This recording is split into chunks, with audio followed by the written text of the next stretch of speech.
Savoir accompagner l'entrepreneuriat innovant en Afrique francophone. Devenir un expert opérationnel. Module 1.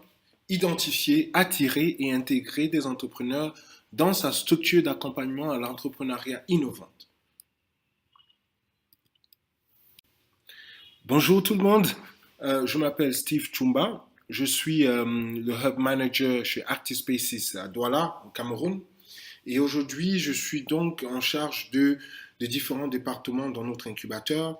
Je m'occupe aussi des partenariats et de recherche et de financement.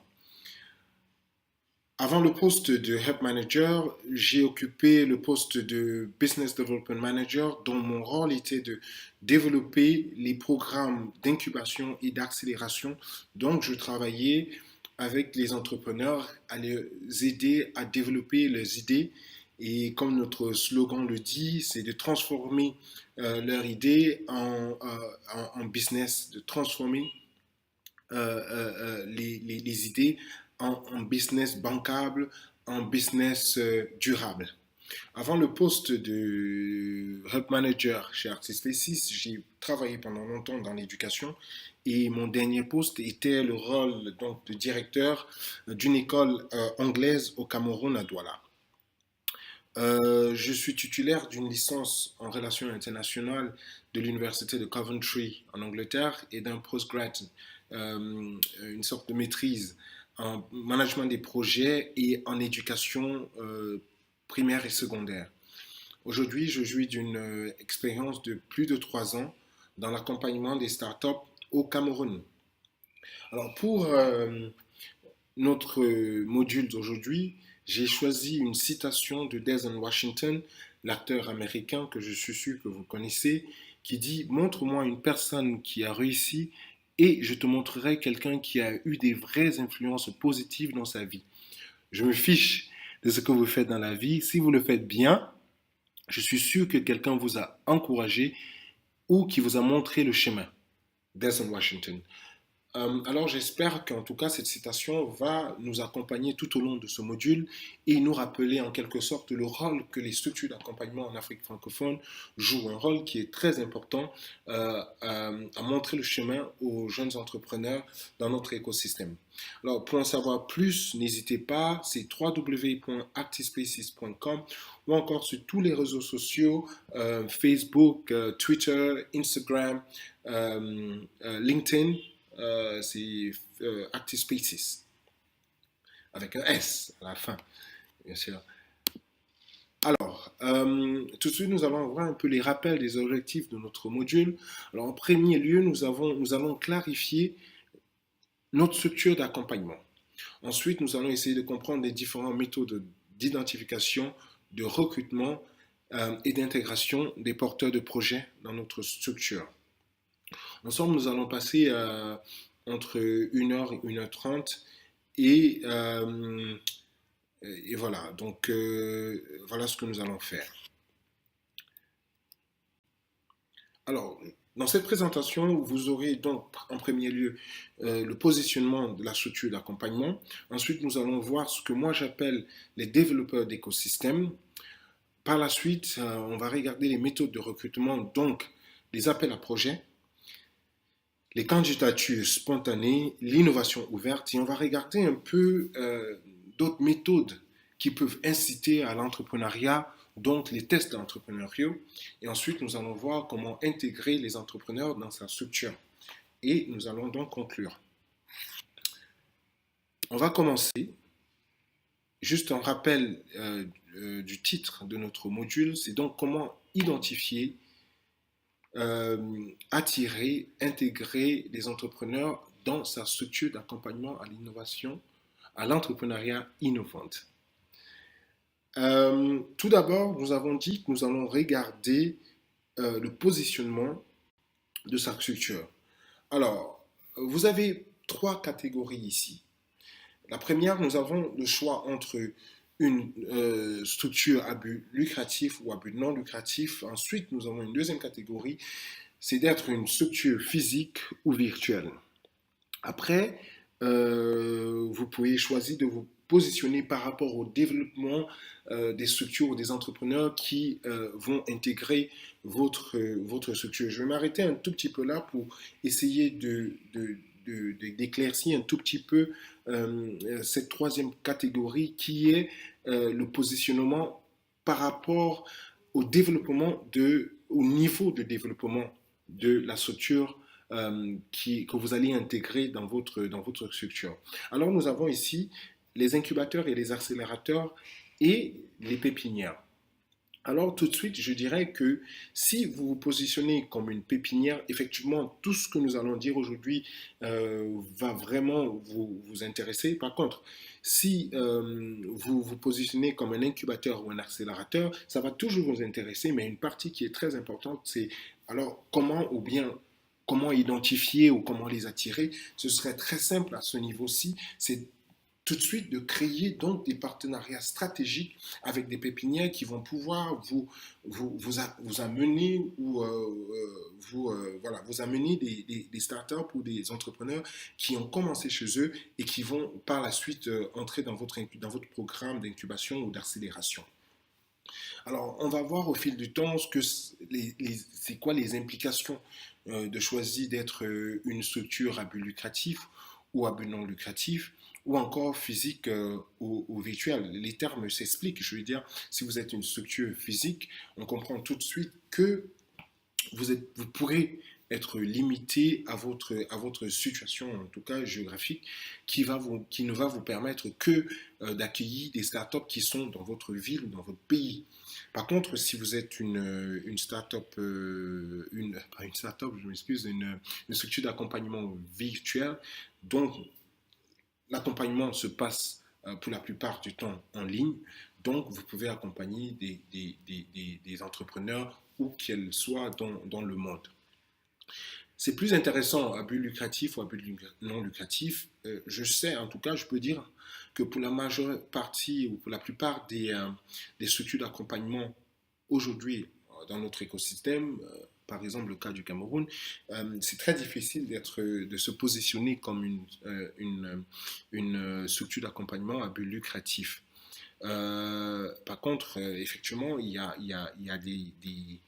il y a des possibilités et des options à explorer en termes de modèle économique pour les structures d'accompagnement. Alors, il y a un deuxième positionnement que vous pouvez en tout cas explorer, c'est le type d'incubateur ou de structure que vous êtes. Alors, ici, nous avons plus ou moins six types ou catégories que vous pouvez explorer. La première étant effectivement les incubateurs mixtes. Ceux-ci, c'est donc des incubateurs qui vont accompagner les entrepreneurs de tout secteur confondus. En même temps, vous pouvez accompagner des entrepreneurs dans l'agriculture, dans le e-commerce, dans la santé, dans l'artisanat, etc. Vous serez beaucoup plus focalisé sur le business model ou le développement de business plan. En deuxième catégorie, deuxième type, vous auriez des incubateurs économiques.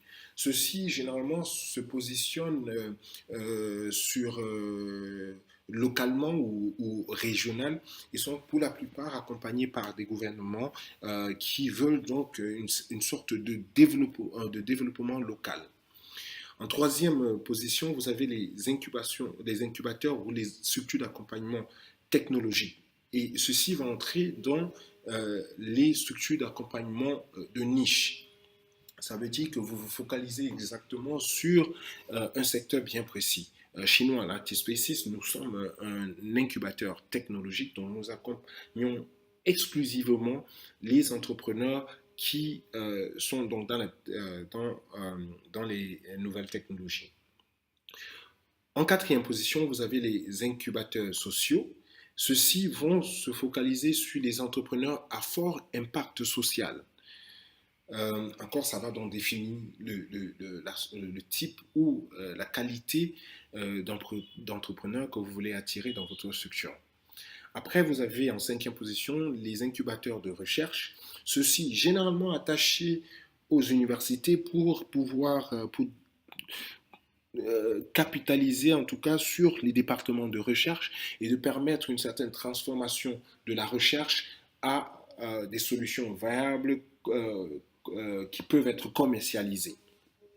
Et en sixième position, ce que nous avons déjà vu, des incubateurs virtuels ou encore physiques. Alors, trois points clés à retenir par rapport au positionnement de votre structure d'accompagnement. La première, vous devez définir si vous êtes une structure à but lucratif ou à but non lucratif. Le deuxième point clé, c'est de définir si vous êtes une structure physique ou virtuelle. Et finalement, le troisième point à retenir, c'est de définir si vous êtes une structure de niche ou mix. Alors, maintenant, nous allons regarder ce que moi j'appelle les développeurs d'écosystèmes. C'est vrai que ceci va beaucoup plus être vrai, en tout cas pour les pépinières, mais pas exclusivement pour les pépinières. Je veux dire, vous pouvez vous positionner comme un accélérateur ou un incubateur et toujours vous considérer en tout cas comme un développeur d'écosystème. Chez nous, à ActiSpaces, quand on a relancé les activités il y a près de 4 ans, on a tout de suite compris qu'il fallait qu'on se positionne aussi en tant que développeur d'écosystème.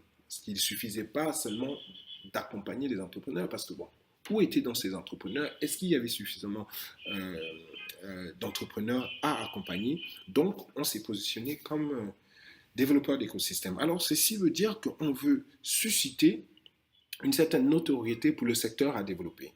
Dans notre cas, c'était des technologies. Alors, ce que nous avons fait, c'est donc on veut créer un intérêt à entreprendre dans le domaine d'activité et à développer. Ensuite, on voulait accompagner les entrepreneurs, les accompagner, les amener à développer les projets ou des startups, les intégrer dans notre structure d'accompagnement et offrir les différentes sortes d'accompagnement que nous avons, bureau, espace de travail et aussi peut-être du financement. Alors, nous allons maintenant regarder les trois cibles assez intéressantes quand vous vous positionnez comme développeur d'écosystème. Et ces cibles sont donc les étudiants, cibles assez intéressantes, les professionnels et en troisième position, les retraités et les hauts cadres. Nous allons donc commencer par les étudiants et essayer de développer une sorte de user persona pour ces étudiants. Donc, ils sont où, que font-ils, etc. Alors, ces étudiants sont pour la plupart dans des collèges et des universités. Ils ont un très faible pouvoir d'achat et généralement pas d'économie. Par contre, ils ont une forte passion, et aussi, excusez-moi, ils ont donc une très forte pression sociale. Je veux dire, dans notre écosystème ou encore en Afrique francophone, quand vous êtes étudiant, vos parents vous disent non, vous devez aller à l'université. Il y a presque un schéma qui a été dessiné pour les jeunes africains. C'est vous allez à l'école, vous obtenez votre diplôme et vous trouvez de l'emploi, préférablement dans le public. Parce qu'en tout cas, vous avez un salaire garanti. Mais par contre, donc, cette cible est très enthousiaste et ils ont aussi un certain prérequis basique des connaissances sectorielles par rapport à peut-être ce qu'ils ont étudié à l'université ou ce qu'ils étudient à l'université. Alors, ils ont une volonté de découverte, de découvrir, et ils sont assez audacieux. On va regarder l'exemple chez ActiSpaces et comment est-ce que nous avons approché cette cible. Comme je vous expliquais tout à l'heure, c'est en tant que développeur d'écosystème, on ne peut pas s'asseoir et dire ouais, ces entrepreneurs vont venir nous trouver, donc il fallait aller vers eux. Alors, la première chose que nous avons fait, c'est de créer un nouveau poste, en tout cas dans l'incubateur, un poste de Community Development Specialist. L'idée ici, effectivement, c'était d'aller dans les universités, créer des partenariats, euh, pour la plupart du temps, pas directement avec des universités, avec l'université en tout cas, mais avec des clubs d'étudiants. Et l'idée, c'était d'inciter les étudiants à s'intéresser pour un premier temps au domaine des nouvelles technologies et peut-être par la suite entreprendre dans les domaines des nouvelles technologies. Et alors, on a commencé par des programmes de sensibilisation. C'était aider ces jeunes-là à ouvrir des comptes mail, des comptes Facebook, comment gérer son compte Facebook, comment gérer son compte Twitter, etc. etc. Avant de continuer, j'aimerais juste expliquer une ou deux choses et pourquoi est-ce que j'insiste sur le terme, en tout cas, développeur d'écosystème. Alors, par exemple, quand on se pointait dans une université et qu'on expliquait aux jeunes, déjà, il fallait leur expliquer c'était quoi un incubateur, qu'est-ce que l'incubateur offre, qu'est-ce qu'on fait pour le développement économique du pays. Et même une fois qu'ils avaient compris ce que l'incubateur faisait, la question que nous avons très souvent reçue, c'était de savoir, oh, ok, vous offrez les locaux, vous offrez Internet et un peu de financement, vous offrez de l'accompagnement, à quel prix? Dans notre cas, par exemple, c'était et ça reste gratuit. Alors, beaucoup se posaient la question, mais pourquoi est-ce que vous faites ça? Vous gagnez quoi à offrir tout ceci gratuitement? Et effectivement, ici, peut-être ça va essayer de vous éclaircir sur le point que j'ai mentionné tout à l'heure de comment est-ce que vous vous positionnez, structure à but lucratif, non lucratif, quel est votre business économique, etc. Parce que ces étudiants nous disaient, non, c'est incroyable, vous ne pouvez pas offrir tout ceci gratuitement. Donc il y avait une certaine peur de ActiSpaces. Est-ce que vous êtes une société secrète installée au Cameroun pour détourner les jeunes Camerounais, etc., etc. Les parents qui sont un peu hésitants et qui doutent un peu et qui ne comprennent pas effectivement notre modèle économique et se disent pourquoi est-ce que vous offrez tout ce que vous offrez gratuitement. Alors, il y a tout ce travail à faire. Il faut rencontrer les étudiants, il faut rencontrer les parents pour les expliquer effectivement ce que nous faisons et pourquoi est-ce que nous faisons ce que nous faisons, etc. Alors, après avoir créé des programmes de sensibilisation, nous avons créé aussi des clubs, ce que nous appelons chez nous des communautés dans ces universités. C'était des clubs de GDG, des clubs Google, les clubs Facebook, les clubs social media, réseaux sociaux, des clubs Raspberry for Dev, ou même des clubs qui n'ont pas directement trait à la technologie. L'idée étant effectivement d'amener les jeunes à comprendre ce que ActiSpaces fait et comment est-ce qu'on accompagne les jeunes dans leurs différents projets. Par la suite, nous avons donc organisé des hackathons dans notre structure pour permettre à ces jeunes de rencontrer d'autres entrepreneurs qui sont déjà intégrés dans notre structure pour qu'ils puissent discuter avec eux et peut-être mieux comprendre encore ce que nous offrons. Par la suite, nous avons donc sélectionné les meilleurs projets et nous les avons intégrés dans notre programme, dans nos différents programmes d'accompagnement. Ok, maintenant nous allons regarder un peu les professionnels et comme pour les étudiants, essayer de créer une sorte de user persona pour ces professionnels. Alors, c'est des personnes qui ont une expérience professionnelle entre 5 et 10 ans. Ils ont moins de pression sociale, ils ont un pouvoir d'achat assez élevé. Donc ici, par exemple, vous pouvez développer un modèle économique qui est basé sur les frais d'inscription, les frais d'incubation, etc., etc. Et donc, ils ont assez d'économies et ils peuvent se lancer. ils ont aussi une connaissance avancée du secteur dans lequel ils veulent se lancer et un bon réseau, ce qui est très important quand on veut se lancer dans l'entrepreneuriat. Par contre, cette cible a une certaine peur de se lancer parce qu'effectivement, on est confortable dans son emploi, on a un salaire constant et ce n'est pas toujours facile, en tout cas, d'abandonner ça pour se lancer dans l'aventure de l'entrepreneuriat.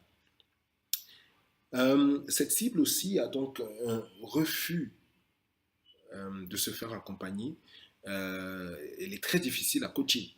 Effectivement, par rapport à son expérience, il se dit, ouais, mais moi j'ai 10 ans d'expérience en tel, je sais ce que je fais, j'ai pas forcément besoin d'être accompagné, et puis je vais me lancer parce que, en tout cas, j'ai 10 ans d'expérience dans mon domaine, et puis je sais ce que je fais. Donc il faut considérer ça aussi quand vous ciblez les professionnels.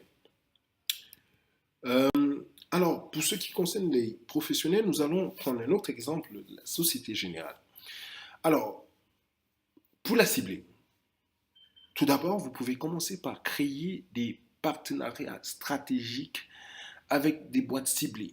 Et on va regarder tout à l'heure ce que la Société Générale a fait. Mais avant ça, juste pour vous donner deux ou trois astuces par rapport à des partenariats stratégiques, moi, je recommanderais de ne pas forcément commencer par des offres de services à déposer dans ces boîtes-là, parce que généralement, beaucoup de personnes ne lisent pas ces offres de services. Et si vous, comme moi, vous avez une petite expérience de ces offres de services, on en reçoit en Afrique, en tout cas, des dizaines tous les jours, généralement pas bien positionné. Et du coup, ça n'a pas vraiment un impact par rapport effectivement à ce que vous voulez faire. Ce que moi, je proposerais, c'est d'essayer de rencontrer les responsables et de discuter avec eux. Comme autre petite astuce, n'essayez pas de les rencontrer un lundi ou un mardi. Généralement, un tout petit peu en milieu de semaine ou en fin de semaine, pas les vendredis, par contre, mais en milieu de semaine, c'est assez intéressant. Et dans l'après-midi, essayez de boucler des rendez-vous dans ces tranches horaires-là, parce qu'effectivement, les lundis, tout le monde veut résoudre ses propres problèmes. Alors, quand vous ramenez avec une offre de service, généralement, les gens ne sont pas très accueillants ou très ouverts à vous écouter parce qu'effectivement, ils ont des problèmes opérationnels qu'ils sont en train de gérer généralement les lundis à la première heure. Alors, en deuxième point, vous pouvez aussi contacter les associations professionnelles, donc par exemple les ordres de médecins, vous rapprocher de ces gens-là et essayer de développer des partenariats stratégiques. Rencontrer les directeurs d'innovation ou de ressources humaines de ces entreprises ciblées, discuter avec eux et présenter-leur votre offre de service. Alors, on va parler un tout petit peu de la Société Générale qui a commencé en France euh, un programme de intrapreneur qui s'appelle Internal Startup Call. Et l'idée, effectivement, c'est de motiver les entrepreneurs, les employés à développer des solutions et donc à les transformer en entreprise. Et donc, ça peut être un modèle assez intéressant pour attirer, en tout cas, ou cibler des entrepreneurs potentiels pour votre structure d'accompagnement. Alors, une autre cible que vous pouvez voir, c'est les tontines professionnelles en Afrique, vous savez. Dans la plupart des pays francophones, il y a ces sortes de financement communautaire participatif et la plupart des jeunes professionnels vont donc adhérer à ces tontines. Donc une bonne cible en tout cas pour attirer vos entrepreneurs. LinkedIn, c'est un canal assez intéressant aussi pour les professionnels. La plupart aujourd'hui ont une page ou un compte LinkedIn et vous pouvez donc poster votre annonce, etc. Par contre, ce qu'il faut aussi donc remarquer pour assurer, pour encourager en tout cas cette cible, c'est de développer les programmes de découverte d'idées ou encore des programmes de formation en creative thinking ou en design thinking. L'idée étant effectivement de faciliter la transition entre employés et entrepreneurs. Euh, et ça, pour pouvoir créer une sorte d'assurance pour les porteurs de projets. Une chose aussi qui est très importante pour ces cibles à noter, c'est la recherche en tout cas d'équipes avec qui travailler. Ils ont peut-être déjà un réseau, mais parfois ils n'ont pas forcément des personnes avec qui travailler. Donc du coup, ils vont se rapprocher d'un incubateur ou d'une structure d'accompagnement pour trouver en tout cas des équipes avec qui travailler. Et si c'est quelque chose que vous avez, si vous avez par exemple développé un lab dans votre structure d'accompagnement qui permettrait à un professionnel de venir avec une idée et d'avoir sur place des personnes qui vont l'aider à développer l'idée, en tout cas d'un point de vue technique. Ok. Maintenant, nous allons regarder donc les retraités et les hauts cadres et voir ce que offre cette cible.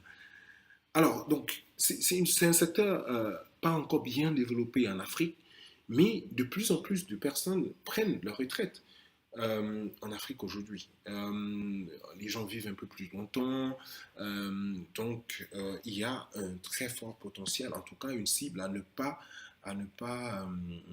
pas négliger. Comme je disais, donc les gens prennent de plus en plus leur retraite, que ce soit dans la fonction publique ou du secteur privé. Les gens prennent leur retraite, mais maintenant, une fois qu'on a pris sa retraite, et pour la plupart du temps, on se pose la question, mais que faire?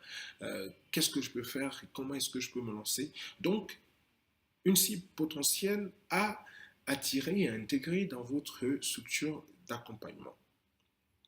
Alors, cette cible-ci, elle a une très bonne expérience de travail, un très bon réseau aussi développé au fil des années en tant qu'employé employé dans une structure.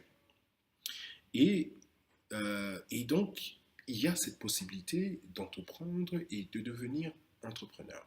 En tout cas, une retraite n'est pas une fatalité.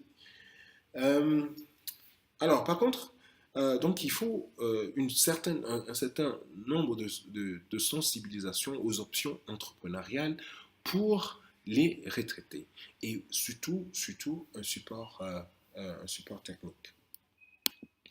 Alors, nous allons vite fait voir des méthodes de recrutement que vous pouvez développer pour cette cible-là, spécifique en tout cas à cette cible. Encore, c'est de développer des partenariats stratégiques avec encore soit des boîtes ciblées, et encore, comme j'ai dit tout à l'heure, vous voyez, avec des directeurs d'innovation ou encore les directeurs de ressources humaines. Encore, les associations professionnelles, ces personnes qui sont prêtes en tout cas à prendre leur retraite, vous pouvez leur proposer une alternative, celle de devenir entrepreneur. Alors, aussi, il faut encourager ou développer ou inciter en tout cas, ou amener ces personnes à entreprendre. Alors aussi, je proposerai des programmes de découverte d'idées, des formations de creative thinking et de design thinking, et pour pouvoir créer une sorte d'assurance à se lancer dans le domaine de l'entrepreneuriat. Alors c'est tout pour nos trois différentes cibles et les points clés à retenir, c'est donc en premier lieu, donc ces les trois cibles principales sont les étudiants, les professionnels et les retraités.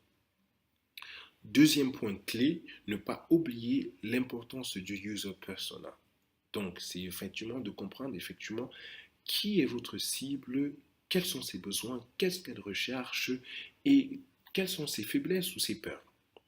Et en troisième point à retenir, aller vers votre cible. Et c'est effectivement pour ça que je parle de développeurs d'écosystème, parce qu'il faut toujours aller vers sa cible, essayer plus ou moins de la rassurer. En tout cas, ceci est vrai pour notre écosystème en Afrique francophone.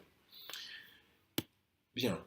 Maintenant, nous allons passer euh, a une méthode de recrutement qui est donc l'appel à projet. Alors, pour l'appel à projet, vous avez un programme d'accompagnement, un programme d'incubation ou d'accélération et vous voulez amener des gens à postuler pour votre programme d'incubation. Dans ce cas, il y a une de choses à retenir.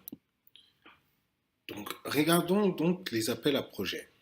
La première chose que je peux vous dire tout de suite, c'est donnez-vous suffisamment de temps pour préparer votre appel à projet.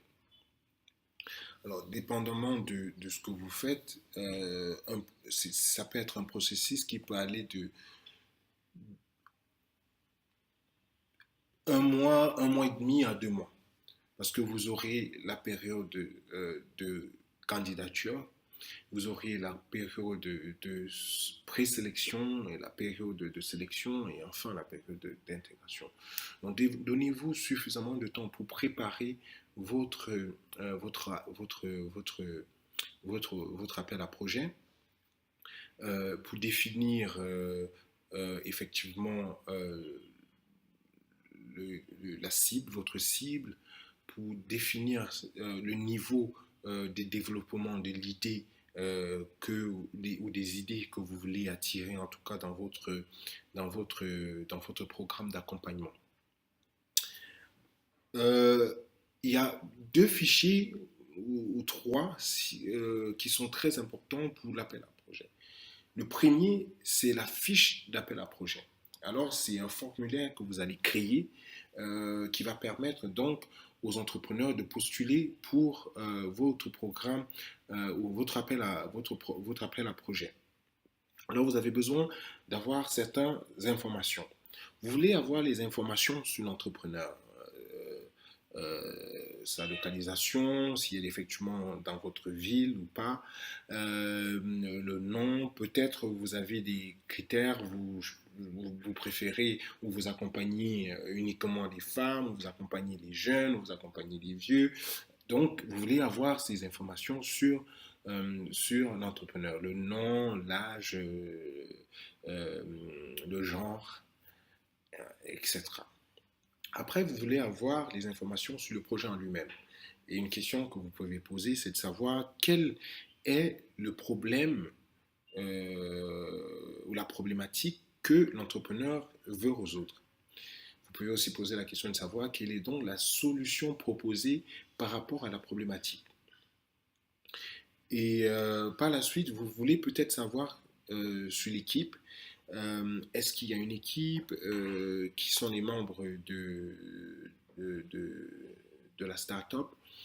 Vous voulez aussi savoir sur les besoins de l'entrepreneur. Parce que très souvent, vous allez vous rendre compte, effectivement, quand vous postez une appel à projet, vous pouvez être inondé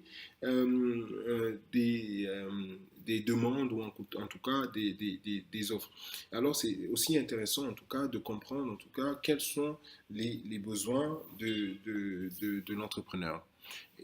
Vous voulez peut-être savoir la localisation de l'entrepreneur. Est-ce qu'elle est dans votre ville, dans votre pays? Vous serez très surpris que vous allez poster par exemple une offre au Congo et vous allez avoir des personnes au Nigeria, en Afrique du Sud, en France qui vont postuler pour votre appel à projet. Et vous voulez aussi peut-être avoir des références. On va regarder un peu plus ces références-là quand nous allons parler un tout petit peu plus de l'intégration dans votre structure d'accompagnement. Mais en tout cas, vous voulez une référence ou deux venant des personnes ou des porteurs de projets. Le deuxième document que vous voulez produire, en tout cas, c'est un document de présentation d'appel à projet. Alors, c'est ce document qui va présenter votre programme d'incubation ou d'accompagnement, qu'est-ce que vous recherchez, quels sont les critères de sélection, qu'est-ce que vous offrez, c'est gratuit, c'est pas gratuit. Donc, vous allez produire un document qui va donc présenter votre programme d'accompagnement. Après, on va regarder un tout petit peu la sélection à l'appel à projet. Alors, comme j'ai dit tout à l'heure, dans votre document qui présente votre programme d'accompagnement, vous allez avoir les critères de sélection. Très important d'avoir les critères de sélection et d'avoir une certaine transparence aussi dans votre sélection. Parce que je pense que je considère les structures d'accompagnement comme toute autre entreprise. Et vous voulez avoir une très bonne notoriété auprès de votre cible. Donc il faut que les critères de sélection soient assez clairs. Par exemple, on a travaillé à Actispécie sur un programme qui s'appelle le Ayada Lab. Cette année, c'est un programme qui réunit quelques pays d'Afrique francophone, donc le Sénégal, la Côte d'Ivoire, le Cameroun, le Niger et d'autres pays. Et on s'est rendu compte que effectivement, les critères de sélection n'étaient pas complètement clairs. Alors, les entrepreneurs qui avaient postulé se plaignaient à chaque fois. Ouais, mais pourquoi est-ce que l'autre a été sélectionné? Pourquoi pas moi? Parce que croyez-moi, effectivement, que tous les entrepreneurs qui vont postuler vont croire ou pensent que leur idée, c'est la meilleure idée qui soit, et donc du coup doivent être sélectionnés pour tous les programmes d'incubation. Donc c'est une très bonne idée de toujours avoir les critères de sélection assez clairs dans votre document qui va donc présenter euh, votre programme d'accompagnement. Une autre chose que vous pouvez avoir, ou que peut-être vous devez avoir, c'est vous fixez vous-même des métriques de succès. Ici, par exemple, je parle de combien de personnes est-ce que vous voulez, combien de personnes vous voulez attirer, combien de personnes vont postuler pour votre programme. Ça peut être un critère, en tout cas une matrice à mesurer. Vous voulez savoir combien de personnes ont postulé, combien vous allez retenir pour une présélection et finalement combien est-ce que vous allez intégrer dans votre programme euh, d'accompagnement. Encore, je vais revenir un tout petit peu sur effectivement le formulaire, à, le fichier en tout cas d'appel à projet. Ici, ça peut vous faciliter la tâche dans une certaine présélection des entrepreneurs. Alors, si vous savez que vous voulez accompagner les jeunes entre 18 et 25 ans, du coup, vous pouvez peut-être déjà éliminer ceux qui ne tombent pas dans cette tranche d'âge-là. Peut-être vous voulez accompagner effectivement des projets uniquement technologiques ou encore d'agriculture. Donc ça vous permet de présélectionner et vraiment de se focaliser sur les startups que vous voulez accompagner. Si vous avez pu avoir 200 demandes, alors vous pouvez imaginer que ça peut être vraiment fastidieux de parcourir tout ces différents projets. Donc l'idée aussi, c'est de mettre en place des stratégies qui vont vous permettre de sélectionner aussi facilement. Alors vous pouvez avoir donc une présélection. Et puis tout à l'heure, on va parler un tout petit peu d'une plateforme d'appel à projet.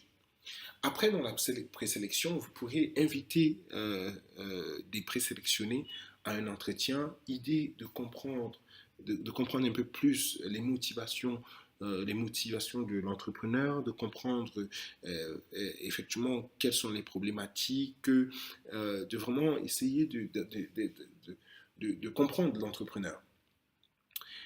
Et finalement, les feedbacks. Je pense que c'est très important de toujours donner des feedbacks et parce que votre programme ou votre programme de sélection ou de présélection peut être en lui-même une sorte d'accompagnement. Quand vous avez eu les startups et vous les dites, écoutez, vous n'avez pas été sélectionné dans notre programme d'accompagnement pour telle raison, peut-être allez travailler ceci déjà et revenez peut-être postuler à notre programme à la prochaine édition. On va regarder maintenant un tout petit peu les canaux de distribution de ces appels à projets. Très important aujourd'hui dans notre communauté ou dans notre écosystème, c'est les réseaux sociaux. Donc vous avez Facebook, Twitter, LinkedIn, WhatsApp qui devient de plus en plus important. Et effectivement, dépendant de la cible que vous voulez toucher, certains réseaux sont plus appropriés que d'autres. Si vous voulez toucher des étudiants, par exemple au Cameroun, on sait que la majorité au moins ont un compte Facebook. Twitter et LinkedIn un peu plus professionnels. WhatsApp, aujourd'hui, tout le monde qui a en tout cas un portable Android au Cameroun va avoir WhatsApp. Donc, c'est de développer des de petits teasers que vous pouvez distribuer dans les différents groupes WhatsApp ou encore à vos contacts sur WhatsApp. Euh, voilà, donc après, vous pourriez avoir un blog, soit sur votre site web ou lié à votre site web, ou encore un blog entrepreneurial, ou utiliser différents blogs entrepreneurial ou d'innovation dans votre pays, dans votre secteur, et pouvoir distribuer ici, en tout cas, votre document de présentation de programme d'accompagnement. Pour certaines cibles, vous allez constater que peut-être les chambres de commerce sont plus appropriées. L'idée ici, c'est de faire une sorte de flyers et de les poster ou de trouver un moyen, en tout cas, de les afficher dans les chambres de commerce. Effectivement, si votre cible, c'est des universités ou des collèges, n'hésitez pas à les contacter et voir comment vous pouvez installer des posters dans ces universités-là. Après, il y a le Fonds national de l'emploi, en tout cas ce que nous appelons au Cameroun le Fonds national de l'emploi. On se rend compte que beaucoup d'étudiants ou beaucoup de personnes qui cherchent l'emploi vont se diriger pour la plupart vers les fonds nationaux de l'emploi pour chercher l'emploi. Alors, c'est une cible assez intéressante. Vous pouvez les convertir en tout cas et leur dire, écoutez, il y a une autre option, on a un autre programme d'accompagnement. Si vous avez une idée, n'hésitez pas à postuler à notre programme d'accompagnement. Tout à l'heure, je parlais de feedback et j'ai voulu prendre un exemple très concret de African Entrepreneurship Award, qui est un accompagnement ou un financement offert aux startups sur le continent africain. C'est un programme qui est initié et dirigé par la BMCE Bank of Africa, qui aujourd'hui est focalisé sur deux catégories, l'innovation et le sport. Alors, ils ont un processus de sélection ou de mentor assez intéressant. L'idée étant que vous allez postuler en tant qu'entrepreneur à leur appel à projet et vous allez avoir trois mentors qui vont en même temps être jury mais aussi mentors. Donc, c'est le premier jury qui va vous donner une note, mais qui va aussi vous accompagner à améliorer votre idée. Ensuite, vous aurez un deuxième mentor qui va aussi vous conseiller et vous donner une note. Et un troisième mentor qui va vous conseiller et vous donner une note. À la fin, vous aurez une note totale qui va vous permettre de passer à l'étape suivante. Au final, il y a une vingtaine qui sont présélectionnés et qui sont invités au Maroc pour 3 jours encore de formation. Ils sont formés et ils vont choisir 10 finalistes pour investir près d'1 million dans ces startups-là. Et vous voyez exactement comme ici, même dans le processus de sélection, il y a déjà un accompagnement qui se fait, de donner des feedbacks aux entrepreneurs et dire, OK, vous avez ceci, vous pouvez améliorer ceci, vous pouvez améliorer cela, et cela ne vous empêche pas de revenir postuler à la prochaine session d'appel à projet. En tout cas, pour ceux qui sont intéressés, l'African Entrepreneurship Award va réouvrir son appel à projet en début d'année 2019. Donc n'hésitez pas de partager ceci avec les entrepreneurs qui sont dans votre structure. On va regarder un tout petit peu les plateformes ou une plateforme que vous pouvez utiliser pour votre processus, pour votre appel à projet. Alors, c'est la plateforme qui a été développée par Afrikinov qui vous permet de créer votre formulaire de candidature. Comme on a parlé tout à l'heure, ça va vous aider à créer un formulaire avec des questions précises que vous pouvez poser aux potentiels aux candidats. Alors, vous pouvez utiliser cette même plateforme pour lancer la candidature et permettre aux personnes de postuler. Ensuite, donc, les entrepreneurs vont soumettre leur, leur demande, en tout cas via la plateforme Afrique Innov. Par la même plateforme, vous pouvez présélectionner les dossiers et sélectionner les finalistes par un jury ou par les interviews comme on a parlé tout à l'heure. Cette même plateforme aussi vous permet d'émettre, de donner les feedbacks aux postulants. Après, par la suite, vous aurez donc un tableau de bord de suivi, effectivement, du développement, des KPIs et en fait, du suivi de votre d'appel à projet. Cela vous permettra effectivement d'améliorer les prochaines cohortes. Nous, chez nous, à Artispaces, on a aussi utilisé une plateforme qui est développée par des Sénégalais qui s'appelle Lesco, une plateforme assez intéressante par une start-up qui s'appelle Concrete. La start-up s'appelle Concrete et la plateforme s'appelle Lesco. Alors, on va regarder dans les 3 points clés par rapport à l'appel à projet. On a dit, 1. Donnez-vous suffisamment de temps pour préparer votre appel à projet. 2. Votre processus de sélection peut être un accompagnement en soi. Et 3. Il peut être mené à la fois en ligne ou hors ligne. Maintenant, nous allons regarder les candidatures spontanées.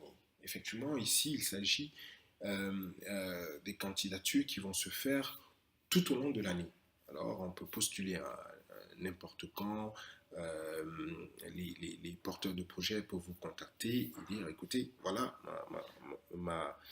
mon idée, je voudrais bien me faire accompagner par votre structure. Pour les candidatures spontanées,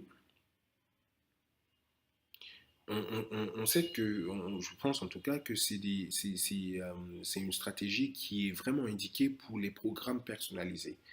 Effectivement, si vous avez des programmes qui nécessitent un one-to-one, en tout cas avec les porteurs de projets, les appels à candidature spontanée sont le bon moyen pour attirer les entrepreneurs. Ou encore, si vous avez un coworking space, je veux dire, les jeunes qui peut-être cherchent uniquement un espace pour travailler, ceci peut se faire au jour le jour. Encore, les candidatures spontanées sont un bon moyen d'attirer, en tout cas, les entrepreneurs. Alors, pour le faire, vous pourriez avoir un fichier de demande sur votre site web. Si vous avez un site web, je vous conseillerais d'avoir un site web.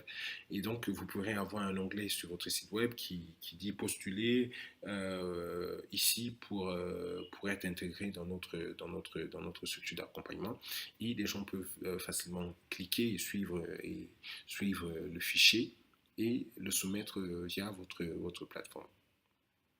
Effectivement, vous aurez un fichier de demande d'intégration. Comme on a vu tout à l'heure, vous pouvez poser les mêmes questions. Vous voulez savoir sur l'entrepreneur, sur la problématique, sur la solution proposée. Il n'est pas exclu que vous pouvez tout simplement demander un pitch deck. Et l'idée, ce serait envoyez-nous votre pitch deck par notre adresse email et vous allez donc inviter les postulants à un interview et par la suite les intégrer dans votre programme. Alors, les 3 points clés à retenir par rapport à les candidatures spontanées. Premier point, il faut prévoir une bonne ressource pour gérer les demandes. Effectivement, comme elles vont venir au jour le jour, il faut effectivement prévoir une bonne ressource qui va s'occuper de recueillir ces demandes et de répondre à ces demandes-là et aussi peut-être donner des feedbacks. Effectivement, c'est pour ça qu'il faut se rassurer qu'on a une ressource. Si vous avez 10 demandes par jour ou 20 demandes par jour, il faut effectivement que toute cette demande-là soit gérée et traitée. Le deuxième point, il faut prévoir un accès sur votre site web qui va permettre effectivement de postuler. Et un troisième point, effectivement, vous pouvez demander de postuler par un pitch deck. Nous allons maintenant regarder l'innovation ouverte. C'est vrai que c'est nouveau pour beaucoup des structures d'accompagnement, mais c'est assez intéressant, c'est un concept assez intéressant pour des structures d'accompagnement. Alors, pour ceci, vous deviez créer des partenariats stratégiques avec des entreprises cibles. Le but de l'innovation ouverte, c'est effectivement de contacter une entreprise et de dire, écoutez, généralement, les entreprises ont des problématiques qu'elles aimeraient résoudre et ce que offre l'innovation ouverte, c'est effectivement de proposer à ces entreprises-là des entrepreneurs ou des solutionneurs qui peuvent donc résoudre ces problèmes. Donc à la fois, vous avez d'un côté les grosses boîtes et de l'autre, vous avez des entrepreneurs qui peuvent, par le biais des hackathons ou des, euh, voilà, des hackathons, pouvaient proposer des solutions assez intéressantes pour ces grosses boîtes et vous pouvez donc vous positionner comme cette structure-là qui vont accompagner les entrepreneurs, en tout cas créer le lien entre les entrepreneurs et les grosses boîtes pour permettre l'innovation. Ce que vous pourriez aussi faire, c'est créer des partenariats stratégiques avec des spécialistes de l'innovation ouverte. Chez nous, à Artispaces, nous avons travaillé avec Big Up for Startup, qui est effectivement une de ces boîtes spécialistes à l'innovation ouverte, qui nous a accompagnés dans ce processus-là, okay? Qui nous a permis de mettre en contact nos entrepreneurs et les grosses boîtes en France et sur le continent africain pour pouvoir permettre l'innovation et créer des solutions viables. Alors, une autre stratégie pour inciter à l'entrepreneuriat, c'est donc ces tests entrepreneuriaux. Alors, nous avons travaillé avec Young's Association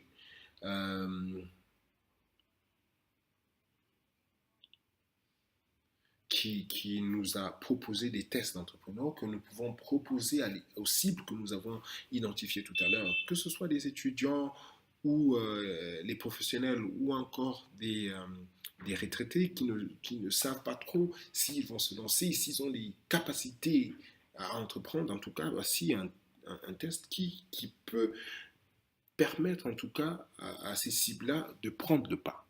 Alors, vite fait, sur Youth Association, qui est basé au Burkina Faso et créé depuis 2003, qui propose un test en ligne à l'entrepreneuriat. Ce n'est pas le seul service, mais c'est l'un des services assez intéressants que j'ai choisi de partager avec vous comme une sorte de test, ou en tout cas ou de technique que vous pouvez utiliser pour attirer les entrepreneurs dans votre structure d'accompagnement.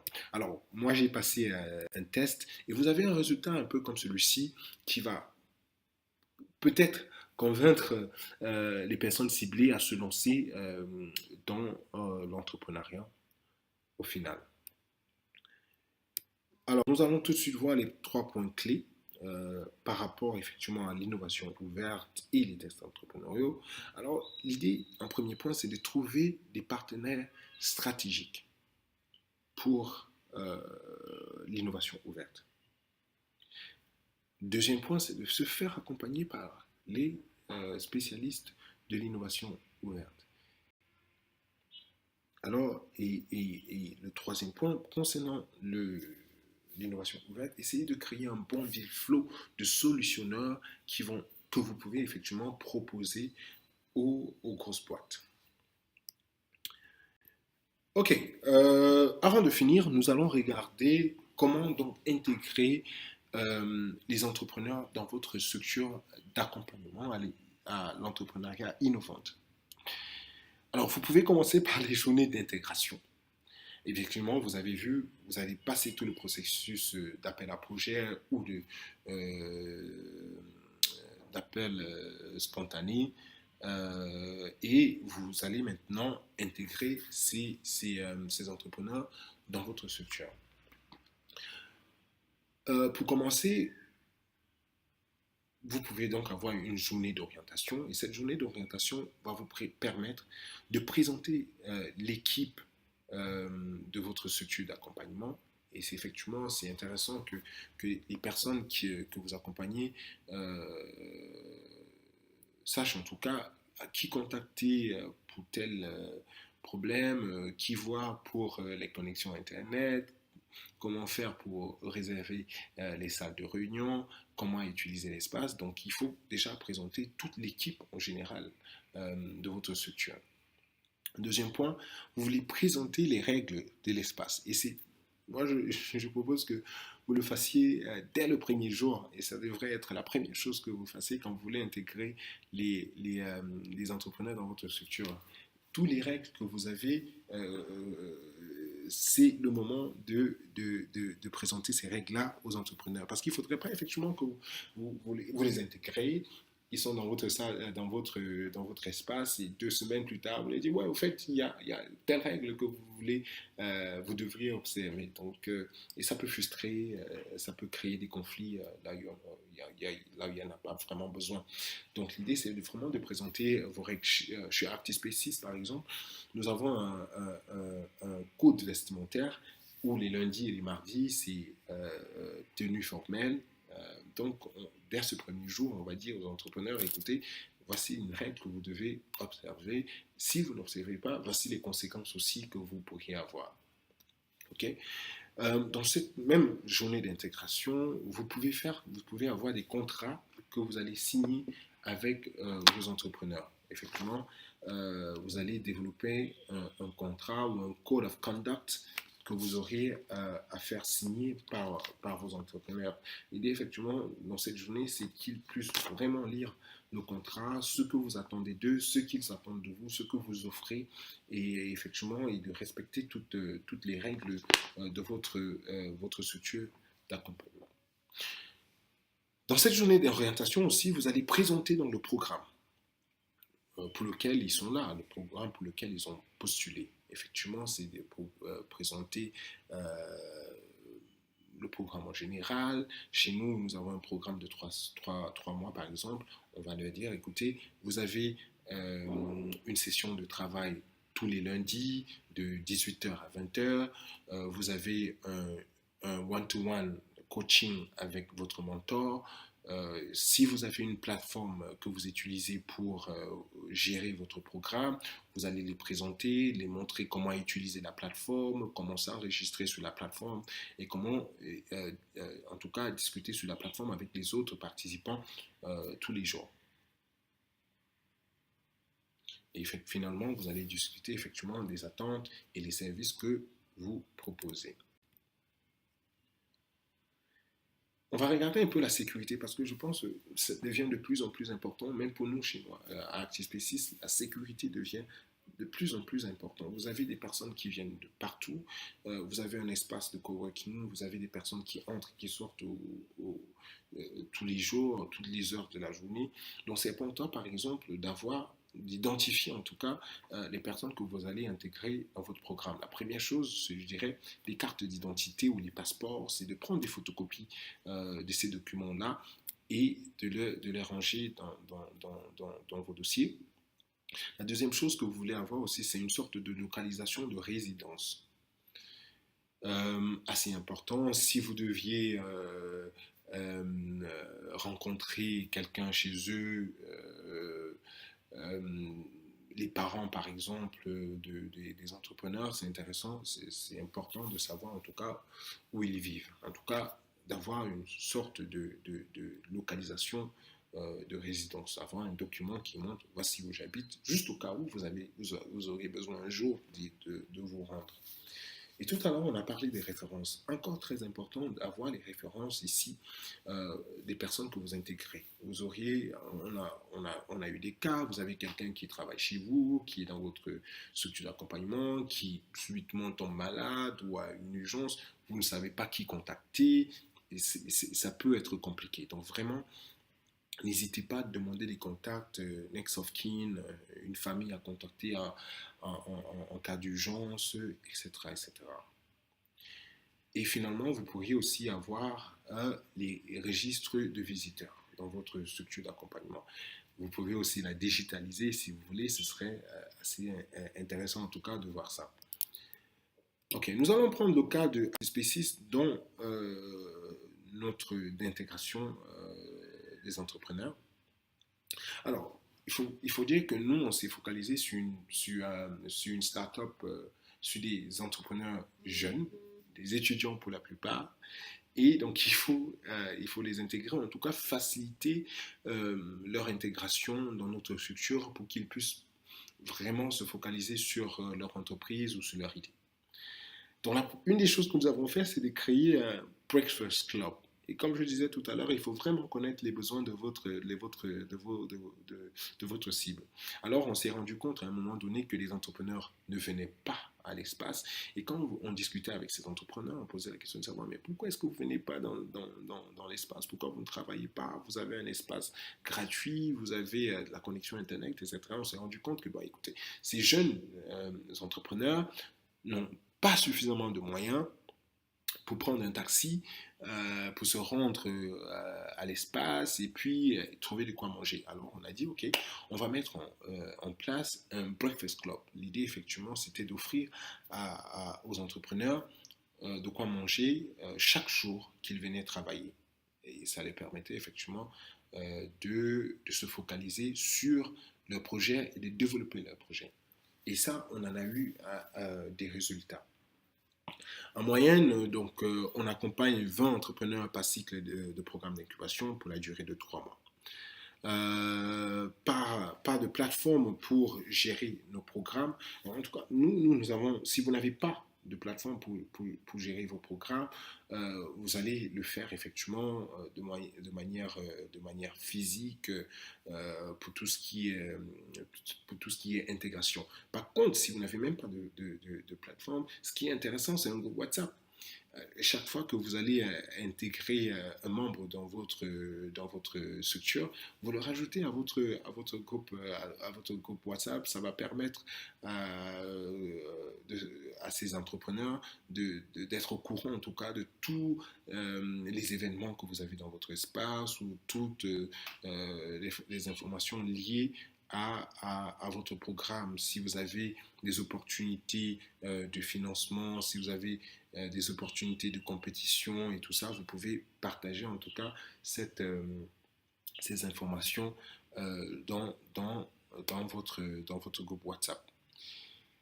Alors aussi chez nous, nous avons des journées communautaires. Alors nous avons beaucoup de programmes. Nous avons un programme d'incubation, nous avons 2 programmes d'incubation, un programme d'accélération, nous avons des programmes de communauté, nous avons des événements de communauté. Alors ce que nous avons créé chez nous à Actispécies, c'est les journées communautaires. Et c'est une fois le mois. Nous organisons une soirée où nous pouvons réunir tous les acteurs de notre structure. L'idée, effectivement, de les permettre de networker, de créer une sorte de networking. Et effectivement, pour la fin, je vais revenir encore sur le breakfast club parce que c'est assez important de comprendre votre cible, comprendre ses besoins et de pouvoir intégrer ça, en tout cas, dans votre processus d'intégration des entrepreneurs dans votre structure d'accompagnement.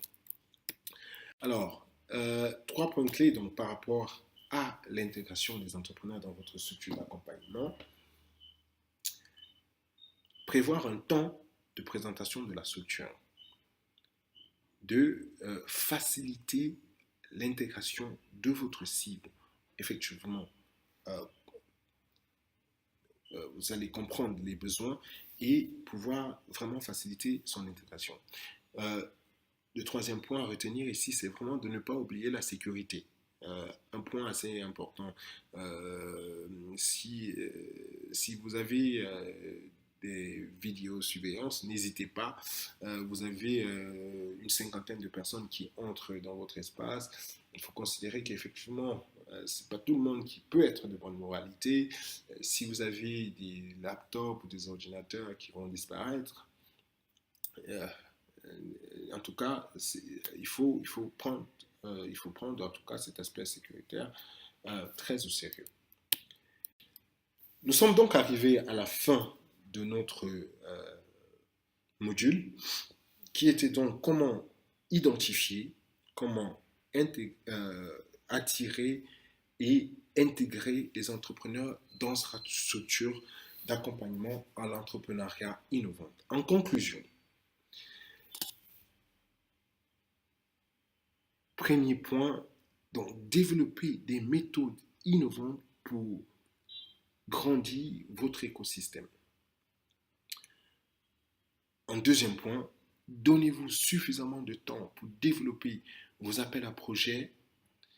Et en troisième point, développer des nouvelles cibles d'entrepreneurs.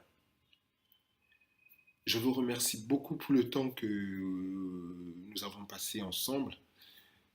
N'hésitez pas encore une fois de plus à nous contacter si vous avez des questions par rapport à ce que nous avons discuté aujourd'hui.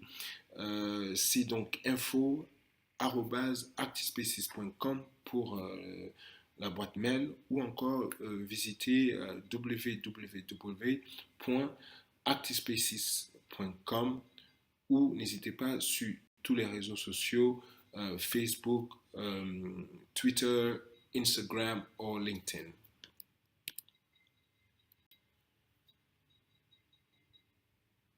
Je vous remercie.